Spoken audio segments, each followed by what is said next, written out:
haddii aan nahay shabakada caalamka.net waxaan maanta ka qayb qaadanaynaa kacdoonkii 9 Juun ee ka bilowday magaalada Muqdisho. kacdoonkaasi oo ahaa mid dadka reer Muqdisho ay muujiyeen in ay leeyihiin mowqif qura oo ah dantooda in ay tahay danta shacabka Soomaaliyeed oo idil. shacabka Soomaaliyeed oo la oran jiray waa shacab u kala go'an qabiil ayaa taasi maalintii 9 Juun waxay noqotay mid laga tagay. waxayna shacabka Soomaaliyeed ku soo baxeen magaalada Muqdisho gaar ahaan inta ay ka tirsan xukuumadda Soomaaliya. banaanbaxaasi waxa uu ahaa mid lagu taageerayay ra'iisul wasaaraha dalka Soomaaliya oo ay shacabka reer Muqdisho gabi ahaan dadka Soomaaliyeed u arkaan in uu yahay nin wadani ah isla markaana ka fakiraya danta ummadda Soomaaliyeed. ra'iisul wasaaraha sidoo kale waxaa lagu tilmaamay inuu yahay ra'iisul wasaaraha kaliya ee diida mowqifka dalalka shisheeye. waxaa sidoo kale banaanbaxaasi looga soo horjeeday heshiiskii Kampala ay ku gaareen labada Shariif Sheekh Axmed iyo Shariif Xasan Sheekh Aadan oo dadka shacabka Soomaaliyeed waxay u arkeen heshiiskaasi mid ay soo abaabuleen dalalka dariska ah iyo kuwa aan rabin danaha ummadda Soomaaliyeed. kacdoonkaasi magaalada Muqdisho ka curtay ayaa ahaa mid aad u xoogan oo aan weligiis la arkin, wuxuuna curtay maalintii taariikhdu markay ahayd 9 Juun. sidoo kale maalinta 10 Juun wuxuu kacdoonkaasi ku fiday magaalada Caabudwaaq ee gobolka Galgaduud, sidoo kale Dhuusamareeb, Gurceel oo ka wada tirsan gobolka Galgaduud aan iraahday. sidoo kale wuxuu kacdoonkaasi ku fiday qaybo ka mid ah gobolka Gado, gaar ahaan degmooyinka Luuq, Barad Xaawo, Garbaharey.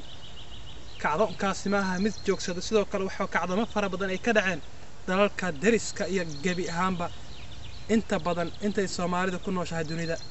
kacdoonkaasi lamid wuxuu ka dhacay wadanka Kenya, kaasi oo sidoo kale lagu taageerayo ra'iisul wasaaraha ummadda Soomaaliyeed loogana soo horjeedo labada Shariif heshiiskii ay ku gaareen wadanka Uganda.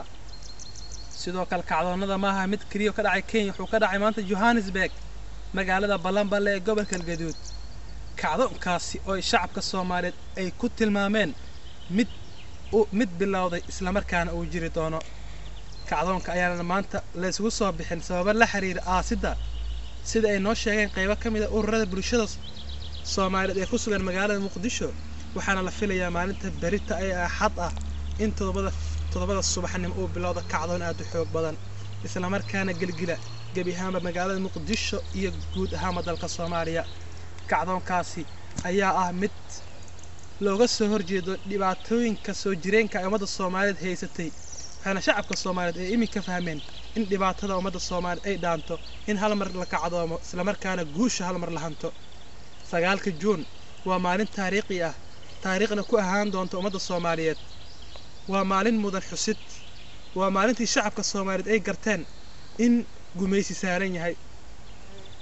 kacdoonkan bilowday waxaan ka rajaynaynaa insha Allah dhammaan gabi ahaanba dadka Soomaaliyeed ay ku sugan yihiin dunida dacaladeeda in ay ayaguna ka qayb qaataan.